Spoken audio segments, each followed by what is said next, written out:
त्या आदेशानुसार त्या जागा त्या आदेशानुसार जागा जिल्हा परिषद मराठी मुलांची शाळा जिल्हा परिषद सोलापूरला वाटप झाली. 1839 पासून एवढी शाळा भरते. मग आपल्या कब्जे वहिवाटीची जागा आहे, आपली जागा आहे सर. मुख्याध्यापक ऐकून घ्या माझं ते सांगितलं ते मी सांगतो. आपल्या कब्जे वहिवाटीची जागा आहे, आपली जागा आहे. तुमची शाळा चालू असताना तुम्ही शाळेत इतरत्र कुणाला प्रवेश करू देऊ नका. आम्ही म्हणलं जे काही ते आम्हाला पत्र द्या, त्याप्रमाणे पुढे कार्यवाही करतो. आम्ही सगळ्याशी ठेवलं. पत्र आहे का तुमचा अहवाल पत्र आहे का स्पष्ट म्हणून पत्र आहे का फक्त सांग तुमचा असेल तर सादर केला.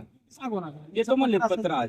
आत्ता दाखवा आहे का नाही, आमचा अहवाल सादर केल्यावर शिवसाहेबांना पत्रवाला टिप्पणी ठेवावी लागते ना. ही ती बाहेरची माणसं आहे ती काम कर्मचारी बाहेर मला आज पत्र दिलं म्हणलेत की त्यांना ताण लागली तर पाणी सुटी प्यायला इथं नाही ना. अध्यक्ष आज पत्र देतो म्हणले. भुका लागल्यावर कुठं गेटवर उडून जायचं का पत्र देतो म्हणलेत आज. त्याला या जायला तर रस्ता ठेवा ना. चालत या जायला देतो म्हणलेत ना आज. मग आजचे दिवस थांबा म्हणले. त्यांनी पत्र दिले त्याच्यावर चालू करा. असं कुलूप लावायला या अहवाल पण दिले. काय तुमचं मग अहवाल त्याच्यावर मला आज पत्र देतो म्हणले. मला काय म्हणायचं क्षेत्र तुमच्या शाळेसाठी दिले हो, ते आदेश त्यांनी शिवसाहेब जिल्हाधिकाऱ्यांना बोलले, ते आदेश उपलब्ध करून घेतले आज. आम्हाला आदेश द्या. जिल्हाधिकारी साहेबांशी सुद्धा बैठक झाली. त्यात तुम्हाला किती आणि आमचं ह्यानंतर आरक्षण आमचं तुम्ही कब्जे वहिवाटीचं आम्हाला विचार 90 आर आहे सध्या मध्ये. हॅलो तुम्ही आमचं आरक्षण आहे या जागी शाळेजवळ आलो जिल्हा परिषद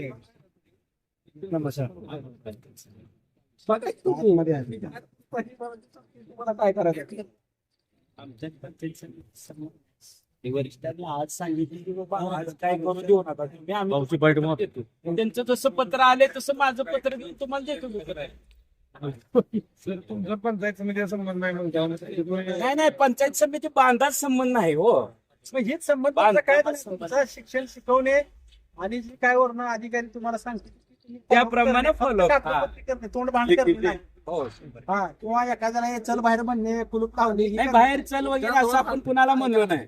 मला त्यांनी म्हणले आपल्या इमारतीत कुलूप लावून ठेवा, आतमध्ये प्रवेश करू देऊ नका. बाहेर काढा एकदा काय म्हणजे बाहेर कशाला काढा लावून थांबा, आज काय करू देऊ नका म्हणल्यावर मी म्हणणारच ना कोण. काम करू नका बाबा. हो की लगेच सीओच्या नावानं द्या. सीओ जर तुम्हाला भेटत नसेल तर नगरपालिकेत जावा, पोच घ्या. मी तिकडे अधिकाऱ्याला सांगावा संबंध नाही अध्यक्ष. कोणाला म्हणलं सांगा, आम्ही आता आहे. तुम्ही आता आहे म्हणजे बाहेरची पण आम्ही आता म्हणल्यावर कोणता असा विषय होतोय का? यांना ताण लागली, भूक लागली, काय करायचं भूक लागल्यावर काय करायचं काय कसं असं